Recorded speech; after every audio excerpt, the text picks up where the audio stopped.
Take 5 with Ricovibes, the ultimate in entertainment. Live interviews, social commentary, and so much more. Go tell somebody you're now locked into Take 5 with Ricovibes. What's up, everybody? It's yours truly, Ricovibes, and welcome to another edition of Take 5. I got a special guest in the building, my Gambian sister, Olimatta Taal. Wagwan, nangadef, Rico. How are you? Mangfirek. You know what? I forgot. I haven't been to Gambia in a couple of years. I forgot. You're supposed to know the greeting at least, Rico, because you know you do radio. Your show plays there. Yeah, I know, but on Vibes FM every week, and you have a big following. I know, but I still, I'm here in the U.S., so when I go there, I learn it. So when you're going back? I'm supposed to go there later on this year. Oh, really? Well, you find me there. I'm leaving soon. Are you leaving soon? Yeah. Okay. I wasn't even supposed to be here that long. Really? I was only supposed to be here for 6 months. I've been here for a year and a half. Yeah, you've been here for a minute. Yeah. So, I've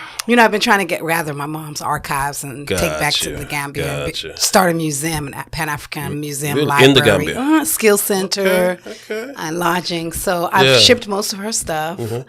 I'm going to do one more event, and then I'll be back hopefully before the end of September. How is the Gambia, though? How's your folks there? Everybody's fine. You know, Gambia is no problem.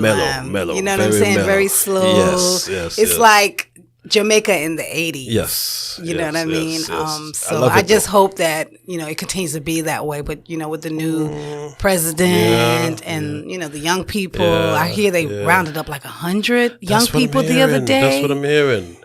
So I'm really disappointed. But I know that something has to be done about the crime because I personally was victimized several times. I heard. Yeah, we got to do something. A few years ago, there was checkpoints everywhere. Mm-hmm. But that's because we don't have like police cars that take tickets, so you have to have that set up to make sure people got the right insurance. Gotcha. Our system is different. Very different. The police still write on scrap pieces of paper when they take you to the police. They take a taxi to come to you. Yeah, you got to pay. Crime. You got to pay for the policeman's taxi to go to the police station. That's got to change. For real. So hopefully, the next elections and the next president, a lot of new changes will make. But let's hope. Let's hope and pray. Yeah. But I mean, this new one, he's trying, but he's trying. Yeah. But I think it's just a process. There's a lot of systematic stuff that's going on that I have to get over as well. Yeah, because I studied your history and I studied, just the whole customs and things there. And, it's different. Yeah, but our first president, for 30 years, he was there. That was a problem. He was there too long. Yes. But he was a good president. Had he been a transitional president and not been there so long, Gambia would have flowed. Yeah. And so because of that, and, it's in our Constitution, where you can stay. Yeah, it's not illegal to be in Gambia. That's our first president had 2 wives. Okay. And this president has 2 wives. Gambia is just different. We're a majority Muslim country, 95% Muslim for the most part, but we're tolerant of everybody. There's people celebrate Christmas in Gambia like it's a Christian country. Yeah. You know what I mean? So there was a tea that they gave me there. It's called Ataya. It's green tea, and green tea is an antioxidant. Yes, so very good. I love it. Yeah. So we do it. It's like a ceremonial thing. Okay. Especially amongst the brothers. Okay. That's their time to get together, hang out with each other. Shout out to ENC, man. ENC that's my brother over there. Oh, big ups to ENC. Naka Mayangi cool. What does that mean? That means, are you okay? Are you cool? Okay. Yeah, you didn't know I speak Wolof fluently? I didn't know you did that. What? I'm Gambian lad. Tippy. That means I'm a typical Gambian. He just got married a few months ago. Okay, yeah. We're a marrying culture. So, I noticed that. Yeah, everybody gets married. I was married when I was 21. I didn't know that. Yeah, it was hush-hush. My private life has always been my private life, but I got married you always very keep your early. private life private, which is a good thing. Yeah, I got married. I respect that. And my mother arranged that marriage with my boyfriend. So marriages are arranged? No, but my mother did. Not everybody, but somehow in my family we'd have a tendency to do that a lot. But yeah, they kind of pressured me into an early marriage. Wow. But it was. I loved my husband. But you're good. You're good. You're not married now. No. Okay. I've been divorced long time. Come on now, you know this. I've known you for long time. Yeah, you've known me forever. Forever. Yeah, but even when you knew me, I was married. I just never. I didn't know that. Okay. Mm-hmm. Anyway, so you're here today to talk about the B Reggae Festival. the 10th anniversary. Yes. years. Wow. 10 years. Have you always been involved with it? This is my second year, Oh, but okay. it's funny because the coordinator and the producers of B Reggae, Eric and Herman, they had been courting me from Gambia to come back. Really? To work on this. Like Okay. they're one of the reasons why I came back, because I knew when I came back, I wanted to come back with a bang. I had been away for so long. I mean, even though we built the reggae Correct. industry, Correct. just in case you didn't know, we and Jason Jason Changes, and Mark and those Juggler, guys. Mark, John Wayne. those John guys, Wayne. yeah, yeah. We built. I was probably one of the only females, but the Vibes crew girls. Yep, you know what I mean?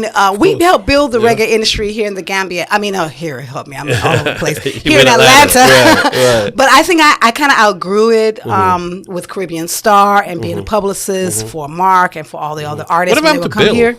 Bill passed away. Did it? Oh, yeah, it was okay. really sad. Bill passed away. But Greg is here. As a matter of Okay. fact, I ran into Greg. I've been trying to push Greg, like, let's do something digital. You know, let's do, because Caribbean Star is really what brought the African community and the Caribbean community, the businesses. It was a platform for the artists. It made it a melting pot, Right. yeah. And I was a contributor for like 4 different segments, and I was director of marketing. Right. So I had VP, I had Trojan, I had King Jammies, I had even what's his name before he passed? Not the other one that's really big. Not King Jammies, the other King Tubbies. Oh, King Tubbies, I had King Tubbies doing ads. Really? Yeah, music ambassador Dan Custer.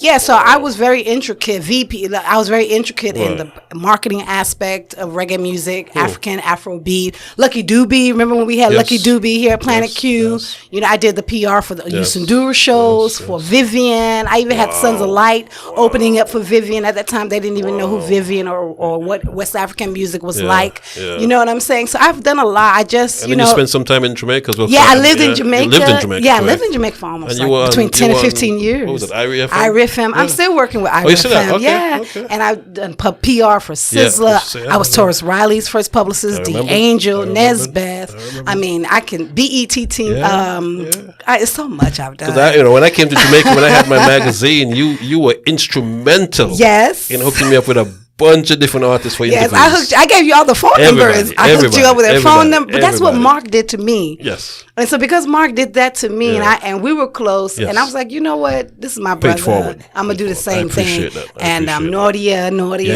you know, she's John Baker's wife now. Yes. You know, so we've really built this thing. And in Gambia we say Sabudu Fort Bopam. That means soap doesn't wash itself. But I think I need to talk more about what I've done and my work. You're pretty humble about it. I'm not too humble. humble. Not that you need to be out there with it, but you're very humble with it. Yeah, I've been a little bit too humble, so I think I'm this space and time where I'm in the Gambia, I'll be doing some writing and just kind of tell a little bit of the stories. And, You should. Yeah, because I've done PR for a lot of people, and I've worked with Successful successful in Jamaica, in Africa, international, in Europe as well. Yes, you know, I've toured Barris Hammond, Maxi Priest, Kings of Kings, not to forget, you know, Eiley Dredd and his wife Tisha, Henrietta Ferguson. I mean, the names are endless. You know what I'm saying? I've worked with them, and hip hop artists, Dead Prez. You know, I've done a lot. The Roots Festival in the Gambia, you know, that was a festival my dad started. I remember that. You know, so I've done a lot. so which is the reason why you're now on the B Reggae Festival. I mean.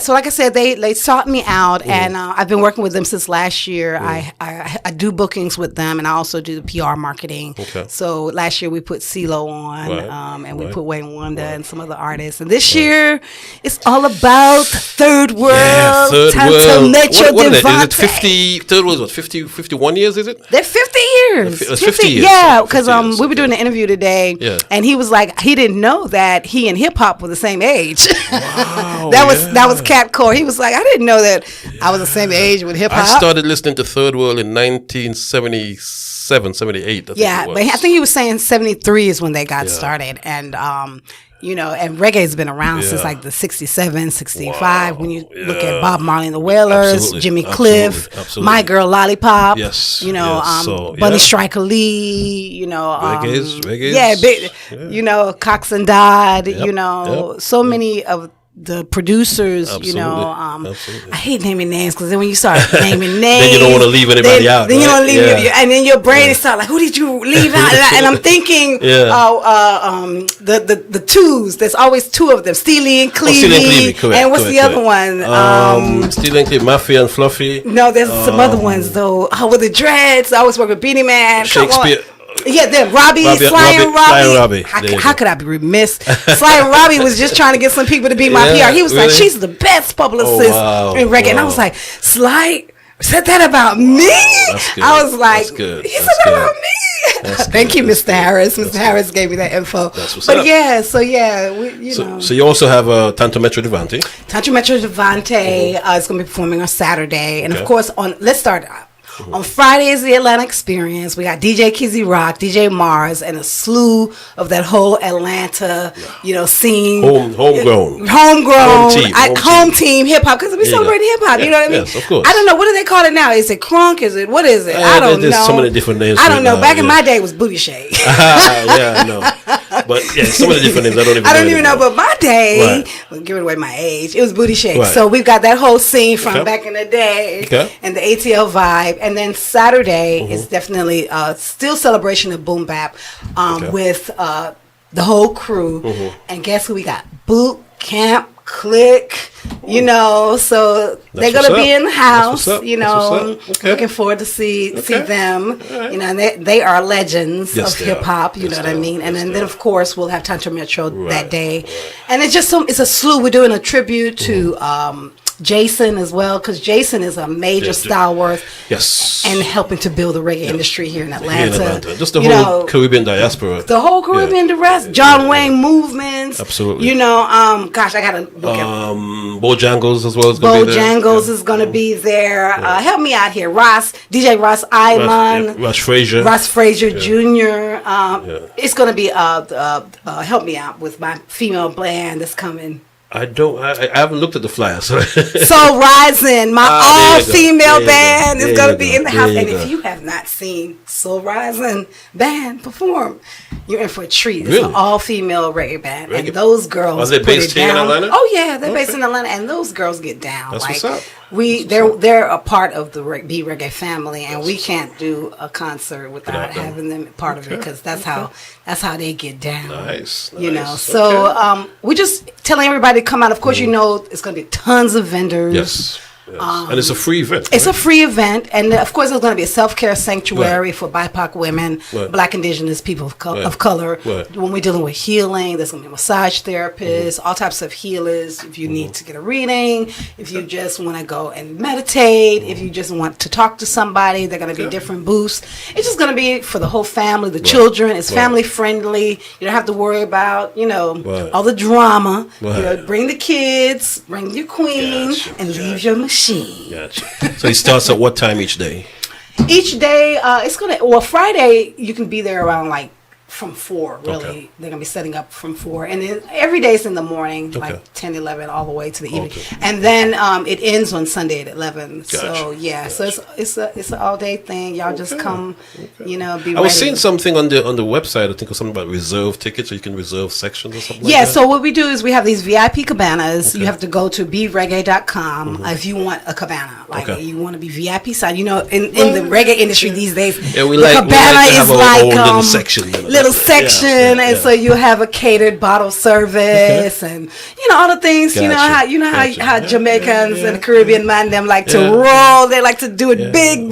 We like to separate ourselves. You know what I'm saying? And VIP style. Gotcha. So it's going to be beautiful. It's going to be beautiful, and the setup is going to be a little bit different because of the rain. I spoke to Eric earlier, so they had to shift the stage because it was so soft. But I think that with all this rain happening, hopefully, prayerfully, we won't have that much check the rain. weather. There's nothing scheduled yet, but with Atlanta, you never know. Yeah, but the way it just rained these few days, I think hopefully, prayerfully, we will be safe. Okay. So just come out in your numbers, come out. hydrated, prepare to spend money with the vendors, bring your coolers, bring your tents, bring your chairs, and bring your umbrellas. Do whatever you got to bring because it's going to be hot. I think last year, that day was the hottest days of the year. But I think we've beaten it by now. I mean, we've been having some 100-degree weather with the humidity and everything recently. Well, I hope so. I hope that's the case because, can you imagine 40 to 60,000 people in 3 days and the heat? Yeah. So I pray that the Creator gives us some grace. It's done at Piedmont Park, correct? Yes, it's at Piedmont Park. Y'all know what Piedmont Park is. And if you don't, just Google it. Google is your best friend. There you go. There you go. How's parking around the area? You can park by the Park Tavern, or you can find parking along the sides of the street. But what I really encourage people to do is take a Uber, take the train. Yeah. You know what I mean? There's so many things you can do: ride a bike, walk. But I mean, you know that area can be very congested. Yeah. So its own, without even having an event. Yeah, exactly. You know, so I suggest maybe you park somewhere, take an Uber in, and then go back. You know what I mean? Right. And this year we have several sponsors. We got Red Stripe, we got Budweiser. You know, this is the first time Red Stripe is going to be launching their new drink. You know, so it's a lot of great good sponsors happening. As well. Yeah, we're growing and we're learning and we're doing what we do. Right. And you know, we encourage you to support it because we need these type of stuff in the community for the culture. Yes, you know, especially for the culture, and it's free, so you have nothing to lose. You have nothing to lose. Absolutely nothing to lose. You've got two international artists, at least in the reggae side, which is Third World Band and Tantametro Devante. If you don't know who they are, then you need to show up and find out who they are. Yes, you do. You need to. All right, sure do. There you go. Anything else? I'm just shouting out just everybody, you know, to be there. I want to see the whole Atlanta community. Yes. Jason is going to be hosting. Let's show Jason changes some love. Absolutely. I'll be coming in a little bit in and out, doing some stuff. You're normally with them. behind the scenes type of person anyway. So. Well, no, you know I'm a host. I know you're a host, but sometimes you're mostly behind the scenes. Yeah, I do behind the scenes, but you know, these days you got to multitask and you got to rebrand yourself, and you got to make sure you have different streams of income and that is true. Different things coming in. So, you know, sometimes Oli's got to be out there to kind of give the direction and create the vibe, you know. So that's, you know, so that's what we do. But yeah, big ups to everybody, you know, that's on the team, you know, Herman, just everywhere, Jeff, just everybody that's working with us on the team. We have a huge team.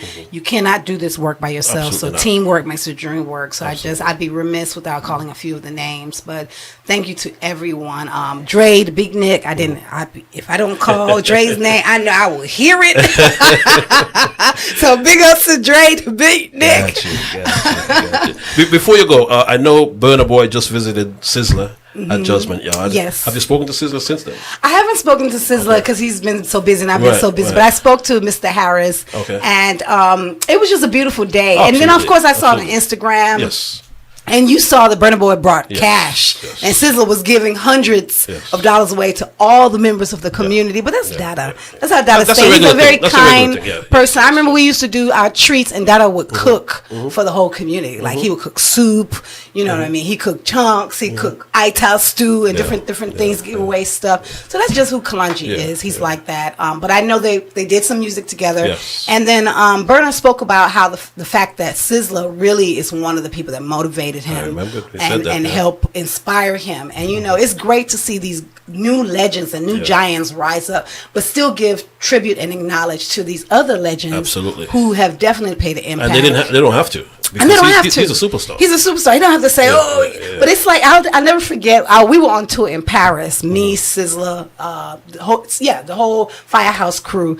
And we had a show, and Movado and Drake opened up for Sizzler. Really? Yes. And I will never forget, we were backstage and they came to Sizzler's dressing room, and you should have seen Drake. Drake was so humble. He was like, yo, Sizzler, that's the best performance I ever seen, and I admire you, and DJ. This is Drake. You know what I'm saying? But all of the rappers are like that with Sizzler. I mean, come on now. Sizzler, when you think about Sizzler and what he represents. He's a living legend. He's a living legend. And he created the Sing J style. Correct. You know, a lot of people don't really give him that credit, but he created I give it to him and a Tony Rebel. Those guys. Right. Exactly. So, you know, we do what we do. And, you know, big ups to the whole Judgment Yard. Mama Lou, Homer Harris, Sizzler's manager is here in Atlanta. And big ups to Kid, Vishal and Bread Back and just everybody, you know, the whole Firehouse crew. you know, Dusty and everybody, just big up Fonso, you know, just everybody. It's a whole bunch of them. Yeah, Garfield, everybody. We're a family, you know what I'm saying? And the whole music industry is a family, you know what I mean? Yes. Whether we toured, I mean, because when we go out to Europe, the first time I toured was in 2005, and I toured with my first tour was a U.S. tour. We had 2 tour buses. Heather, who is the manager for Third World, was working with I want to say Maxi Priest at the time and Zola. Yes. And so we had. She's British, right? Yeah, no, she's American. She's American. Okay. She's American. So we had 2 buses. Barris and Marcia were on one bus together with their crew, Mervis and them, and then our bus was Maxi Priest, Red Fox, the Kings of Kings artists, Isla Dread, Jeannie at the time. And can you imagine 2 tour buses traveling? I had never been on a tour like that in my life. My first tour, reggae tour, was right that. There. Yeah. And you would think I would get tired of hearing Barris and Maxine them every day for 2 months. I never did. And we toured the East Coast, the West Coast, and then we did a European tour with Coco T and Kings of Kings, and I was a publicist. And I did all of the festivals in Europe. In Germany, we did tons of festivals. We did the Guild, Summer Jams. I've been doing this for a long time. And that was straight out of college. Gotcha. So the Creator blessed me, but I paid my dues because we did this from the 90s. Yes. We were doing the work in the reggae. Yes. I mean, remember when nobody used to even come to Sean Paul's show? You know what I'm saying? We bust all of that up. You know what I mean? So you put in your work here in Atlanta. Yeah, we put in the work. Thank you. And now I've come back to help build it again. Because now we got to build it back. Absolutely. Corona just killed so much. You know, so we got to build it back, and now we're on a different level. We're doing the Piedmont Park. Yes. Woo! I would have never thought we would get here. Can you imagine? Well, we're here. We are here. And we need to maintain it. Piedmont Park Reggae. That's right. The biggest park in Atlanta, Georgia. Right. Oh, Lord. Give me 5. That's right. Once again, folks, my special guest today, Olimatta Taal. Yes. I love you, Rico. I love the flavor. Love your back. Yes. Love your back. Wow. It's just incredible. I'm sweating. And you know, I'd be remiss not to talk about Jesse Gender. Yes. Rest in paradise. Yes, rest in paradise. And also big ups to the Mortgage Heritage family. They almost lost Jameer. He was in a bad car accident. But I want to talk about Jesse because I don't really know Jameer. I know the whole Morgan family. So big ups. I know they're based in Atlanta. So my prayers, I'm so glad that God gave them grace. The same exact thing happened to me last year this time on the Sunday before the Reggae Festival. Wow. I was on 85 South. My tire burst. I went spinning 3 times on 85 South at 2 p.m. and 2 times in the grass, and my car shot down. And nothing was hurt. I didn't have to go to the hospital. My car, the only thing was the tire and the mirror. And these white people, this white family, they stopped and they said, "We don't know who you got praying for you upstairs, but we don't know how you managed not to hit a car, not to hit the wall, and your car is not messed up and you're not hurt." And I can only say that there are miracles. And when people truly love you and they pray for you every day, it makes a difference. And one thing I'm going to say, my father prays for me 5 times a day, every day, and my family and the people that love me. So, Jameer, you know, be strong, be thankful, and be blessed. And then I want to say about Jesse, oh, man, I keep hearing his voice. As I was driving here, you're talking about the rain. It rained. There was a power outage. Jesse was a Stone Mountain person. Yes. So that's Jesse's spirit all up in here, wrecking up havoc. And when I was driving here, I've been crying some of the day because, you know, he was my friend, my brother. I saw a rainbow. The rainbow. And the same thing, I went to Dr. Matula Shakur's funeral on Sunday, and after the funeral, there was a straight rainbow. So this is 2 days in a row, Sunday and Monday, I'm seeing these rainbows for 2 of my people that I really love, like truly, truly love Dr. Matula Shakur, truly, truly love Jesse Gender and Exterminator Crew. And, you know, these are the people that help mold somebody like a Sizzla, Kalanji. Absolutely. You know what I mean? And help bring consciousness into the reggae music, you know, and aren't afraid to speak the truth and to combat Babylon and tell it like it is, you know what I mean? Yeah. So we were on the same trip. You know, Sizzler, we organized the first show in Gambia. Sizzler organized his own show with Rebel T, and we had local promoter Betts Promotions. But Betts hadn't lived in Gambia for 12 years, so everybody was relying on me. And I had already done Junior Kelly. I had already done Richie Spice. I had been doing all types of events in the Gambia at the stadium since I was like 17 years old. So they were relying on me, and I went down. We got the Comium to give us $20,000 to sponsor it, you know, and it was just a lot. And so Jesse was a part of that trip because him and Rebel T are the best of friends. Okay. So I became very close with Jesse on that trip. And then after, when Sizzler and them left, Jesse stayed in Gambia for about a year. He loved Gambia so much. He stayed and lived in Gambia and did so much work there. He was editing his videos and his films because, you know, everybody doesn't know he was a filmmaker as well as a musician. And he's always into just trying to drop knowledge about what's really going on in the system. So I just want to give my condolences to his family and everybody in the reggae industry because we really, really, really, truly lost a major jewel. Absolutely. Absolutely. On that note, thank you once again. Yes. Love you. I love you too. Right. I want to tell people they can find me at Olimata.com. That's at OLIMATTATAAL. Again, that is OLIMATTATAAL. Hit me on all social media platforms. There you go. On that note, we'll catch you next time on another edition of Take 5.